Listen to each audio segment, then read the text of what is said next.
Okay, and we're back. So what I was saying last time is there's a nuclear inspection going on, and it's all very suspicious, but basically they're checking to see if we have nukes. And so we come home to the expecting the base to be all fine and dandy because the nuclear inspection went perfectly. But the following. We're still hiding his face. Yep, the following. They hid his face behind Chico. The following happens. Oh, I didn't check that. Everything is dying and exploding now. Oh yeah, this is the base you built in Peace Walker. Now it's all gone. By the way, the mother base customization in Phantom Pain, even though we haven't seen it much, like, it looks to be very in-depth. It looks so good. But, yeah, this is happening. Okay, that is Commander Miller. That's the guy who was talking on your codec, fighting those. Those are Zoth units, so those are skull faces, guys. So, so what do you think happened about, with that nuclear inspection, Harvey? Harvey, put 2 and 2 together. There was going to be a nuclear inspection. Snake comes home. Everything's destroyed. Skullface's units are here. What do you think happened? Maybe there wasn't a nuclear inspection after all, and it was actually Skullface using it as a ruse to get, into the base. No? I don't understand how he could take out a helicopter with a single magazine. Whatever. It was the fact about how he wasn't actually shooting the helicopter, he was shooting at just below. Oh dear. He was shooting just below the propeller so it knocked the propeller off balance, so then it just fell. I guess. He's the best soldier ever, so yeah. And how come he's still alive? I love this. They're like, oh no, it's gonna fire again! Oh no, never mind. Cut, there's cars, that guy. Snake's helping him. And he looks so much like Wesker from out of Resident Evil. I don't know who that is. That's because you don't know real games. I play this. This is a real game. Yeah, might as well not be. It is a sub game. Yes. I love this. I know this is a one shot, but I love this part of the shot coming up here. This is all so impressive. This bit,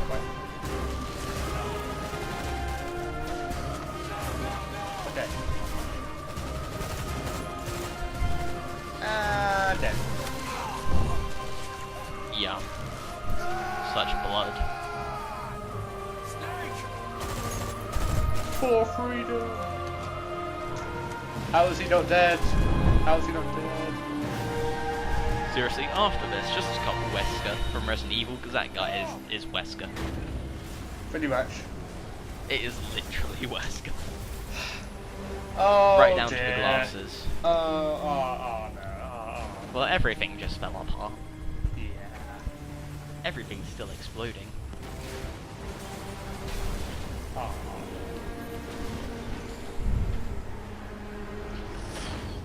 And things just closed. The best line in the entire game's coming up, by the way. I'm gonna quote it. Here we go.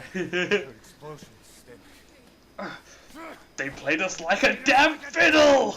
This is the best line in the entire game. This isn't right, that was ours! Ow, his hand. Yeah. Kaiba, how could you do this? Yes. Bitch! Come on, start talking, bitch! Come on, get up and start talking! This is going so well. Yep. She just coughed blood all over his Pretty face. much. I said it got a bit worse, in terms of implications. Implications only, but... Bob, there's... It's alright, we got it out.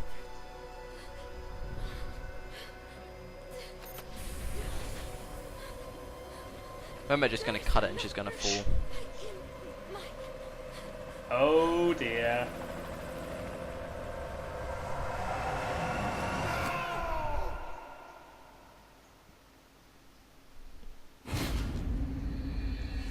For 2 frames there or something, you could have seen the medic's face. Or whatever. One thing which just got me there though was how come the explosion generated from her chest. It didn't, it's frame, like, one frame she's there, second frame it's just a giant explosion. Okay, so, guess where that second bomb was, Harvey? Don't say it out loud. It's up inside of her personal gender-based organs. You hear in like the audio tapes, Skullface is like, okay, the first one's in, now the second one in a place they'll never look, and I'm like, oh god, dear. Ugh. Vagina! Ah! Never mind. Okay, so basically they're saying... Okay, so what happened was Skullface was using the nuclear inspection to get into Mother Base and, like, destroy everything, right? Yeah. Do you want to know how he knew about that? How he knew where they were, how he got in? And that's the game over. That's the game over, by the way. By the way, Skullface is talking about the song we heard at the beginning, like da da da da da da da da da da da. Okay, we hear the audio tapes, and like if you piece it together, he got into a character called Huey Emmerich, who is the father of a character from like some other games, like Hal Emmerich from other like Metal Gear Solid and Metal Gear Solid 2 and 4 and is he in 2? He might be in 2. No, he probably isn't. Yes, he is in 2, never mind.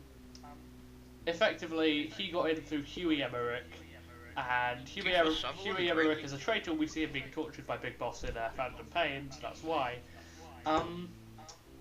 Okay, so that is Ground Zeroes.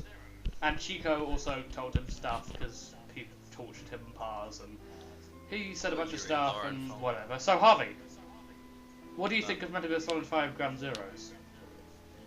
It was a thing. It was like I understand, but it is supposed to be like a pseudo game. It is supposed to be very short as a prequel to the main game, but still, that was very, very short.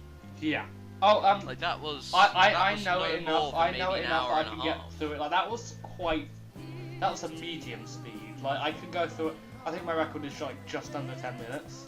No, maybe a bit over. The record is like 4 minutes, but people who really go at it and plan everything perfectly. But again, like really I'm gonna be recording all of the extra missions, so we can do that. So you know, there's 1, 2, 6 extra missions. Each one is pretty short, but yeah.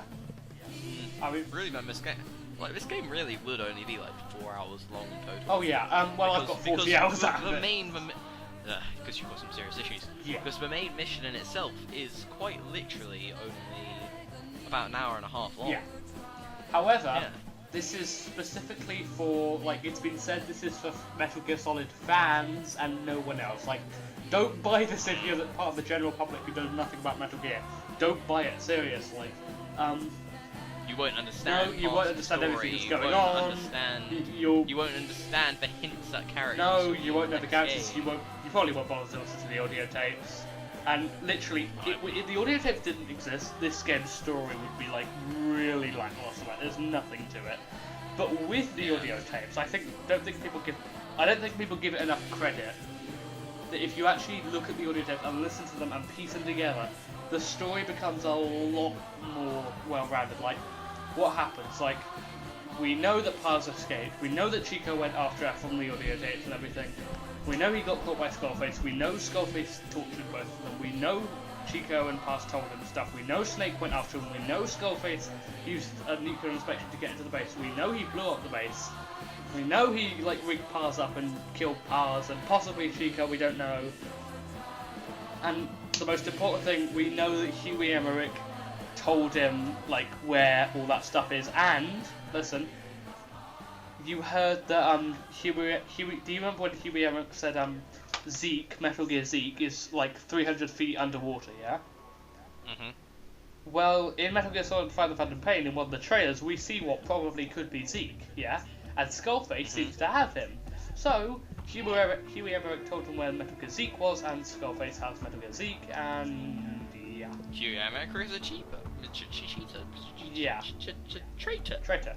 And we see in the trailers, both Big Boss and Cars and Revolver Ocelot are all torturing Huey in Quiet and whatnot, which Quiet's another character, who a new character is the Phantom Pain. But if Phantom Pain is what they say it is, and 200 times bigger, which judging by like the map size, that they showed like a map at one point of there are multiple areas in the game, one of them being Afghanistan, and and like they showed a map of all the Metal Gear Solid games, right? And like it had Metal Gear Solid 1, and it showed a bunch of shapes in one colour, and that was a map of all the areas in Metal Gear Solid 1. And then there were also so it's just comparing it to the size of all the other games. Yeah, and then there was one for Metal Gear Solid 2, 3, 4, and Ground Zeroes and Peace Walk and whatnot, yeah? And they were all like some length, and Ground Zeroes was like the one big, like, compared to the others, it was like one big block of colour, yeah? And then they had that all on the Afghanistan map. And the Afghanistan map was about at least 50 times bigger than that. Probably a lot more. Like that base that you just saw there, imagine like at least 50 times that. And that's one area of the game. And there's going to be, definitely there's going to be Africa. There might possibly be Cyprus. Like people have gone to the code and worked it out. Cyprus might be an area.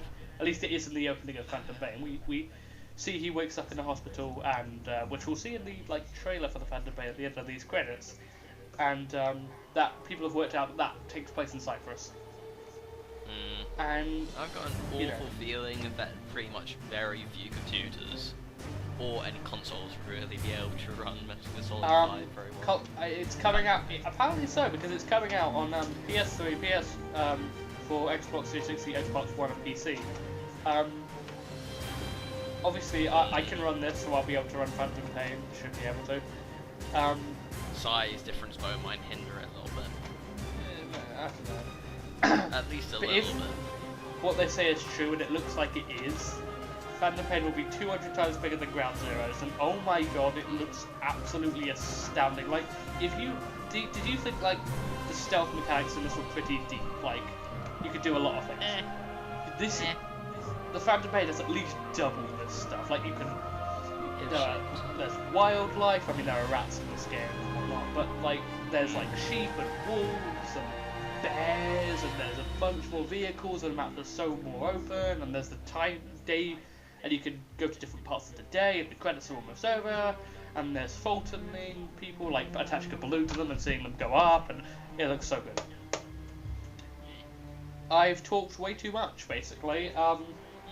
You know I love the game, like, I mean, as a prequel to the Phantom Pain, I cannot wait for the Phantom Pain. It's done its job.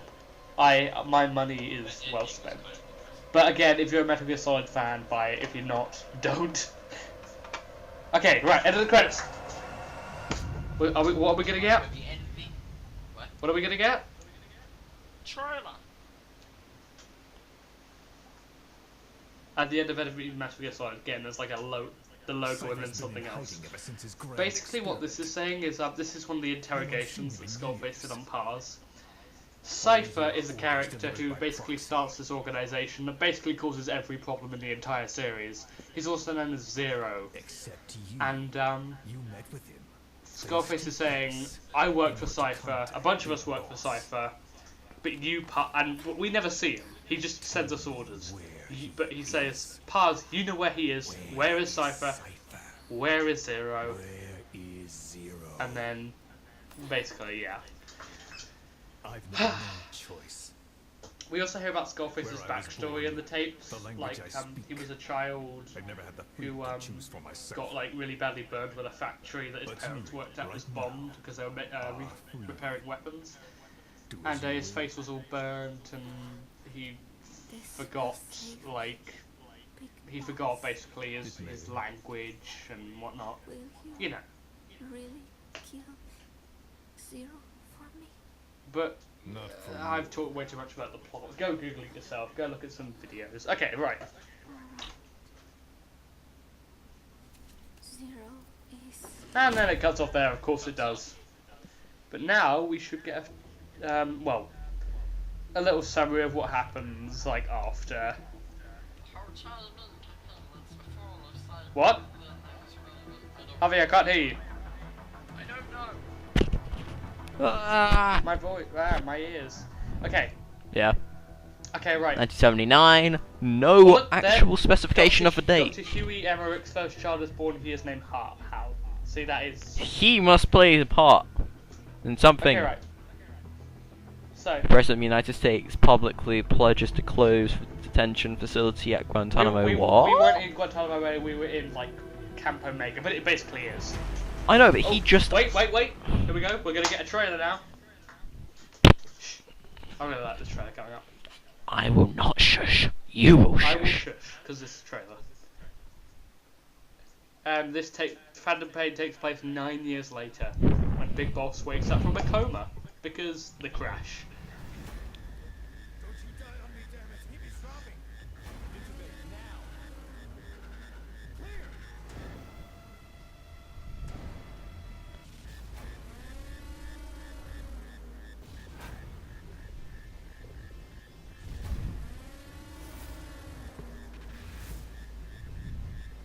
No response. Hit him again. Drama, excitement. So yeah, that put him, He's on fire. that put him in a coma. Deceived and lived for By dead. the way, one thing I love about Phantom Pain, they get eye blinking right. Look, I've waited years for this. They got eye blinking right, damn it. And judging from like the... Oh, look. Oh, no. Wait, what? No, don't laugh. Deprived of all the pain. In, like, judging by the map in the background, we can tell it's Cyprus. You'd like to know how long? I'm afraid it's been 9 years. Oh god, how big is his beard gonna be? No. It's normal size in the gameplay, don't worry. No. Oh my god. Wow, you've ruined the game for me. I'm not buying it The anymore. beginning, when you first see him, I guarantee you, it's gonna be like down to his stomach. Like I'm guessing that last part there was actually from the game. Yes. Okay. Okay, good. So you do see that he does have just a moderately sized beard. Yeah. Well, still pretty goddamn big. Okay, so that was Ground Zeroes. I love it. I can't wait for the Phantom Pain. Thank you all for watching. But we will bring you more with the extra missions and whatnot. I'll record. And we'll have more commentaries over more games. And Harvey is insistent on Far Cry 4. Yeah. Far Cry 4. Far Cry 3. 3, yeah. Far Cry 3. Okay. It needs to be. And so, thank you for watching, everyone. It's been great for humanity. So they go out. Yay! Goodbye.